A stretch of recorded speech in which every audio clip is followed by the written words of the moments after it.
Welcome to Sabretooth and the Exiles issue number 4. This issue opens with two recently saved mutants sitting in a cafeteria on board the Exiles' new vessel, and they were talking about what they were going to do next, given the fact that they have no home to return to. Eventually, they were interrupted by Orphan-maker and Nanny, because Nanny couldn't help but to talk to the young mutants given her motherly nature. So while she was introducing herself, she turned to Orphan-maker to do the same. But surprisingly, his response was a little off from normal, because usually, he would just say hi in a childish way. But this time he introduced himself by saying, "Sup," as if he was a teenager, which shows a hint of maturity. Now personally, I think this has something to do with his suit being damaged in the previous issues. But as of this moment, nothing is confirmed. But anyway, getting back to the story, we see the two kids begging to ask Nanny questions about the all-mutant paradise, Krakoa, in which the new and mature Orphan-maker replies by saying Krakoa sucks. So following that, we skip over to Nakra and Sabretooth carrying an alternate version of himself down a hallway, which according to Third Eye shouldn't be possible unless this version of Sabretooth has powerful psychic abilities, which of course is very different from our Victor Creed. Now the reason I say this is because he was able to take his physical form from the astral plane. But regardless of all that, our Victor Creed took this weakened version of himself into a private room to recover. But as he sat with him, he couldn't help but to contemplate everything that just recently transpired in the previous issues, saying things like, "I'm wondering if what happened to the weakened version of himself is currently happening to me now, because our Sabretooth feels like he has been getting weaker every day,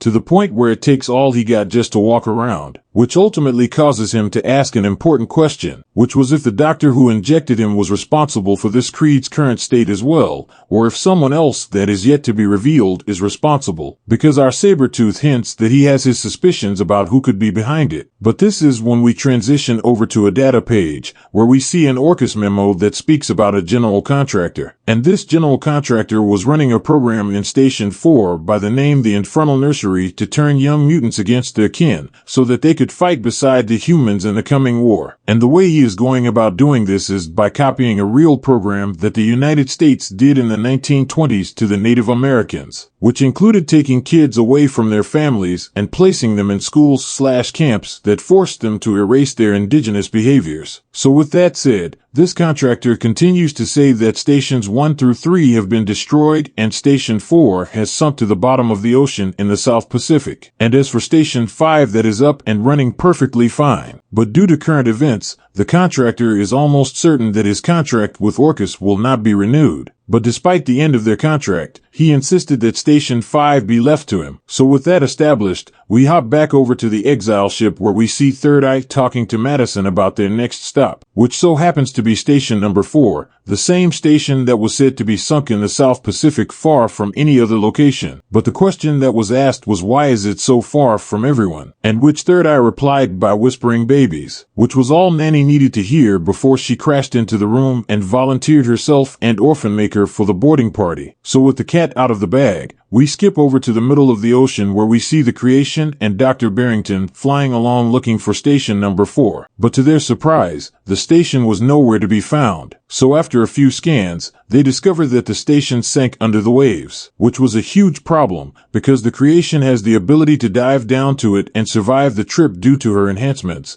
But Dr. Barrington was just a regular person, which meant she would be crushed under the pressure. But unlucky for them, the choice was out of their hands, as a giant hand made out of water reaches out of the ocean, grabs them, and immediately takes them under. So with those two dragged down, we transition over to the top of Exile ship where we see Sabretooth up to no good, because our Victor Creed is forcing his weakened body down the hall to where all the young mutants are gathered. And once he gets there, he summons all of his strength to stand tall in order to get their attention to tell them his version of Krakoa, which brings us to the top side of the ship, where we see the rest of the team talking about Nanny, and how they believe that both Nanny and Orphan-maker shouldn't go down to Station 4, given the fact that A, the station is underwater, and B, whatever is down there is so bad that Third Eye can't even send an astral projection down there to investigate, because it's like peeking into a tornado. But despite all the negatives stacked against their journey down there is still one thing that remains, and that is that there could be babies down below which need their help.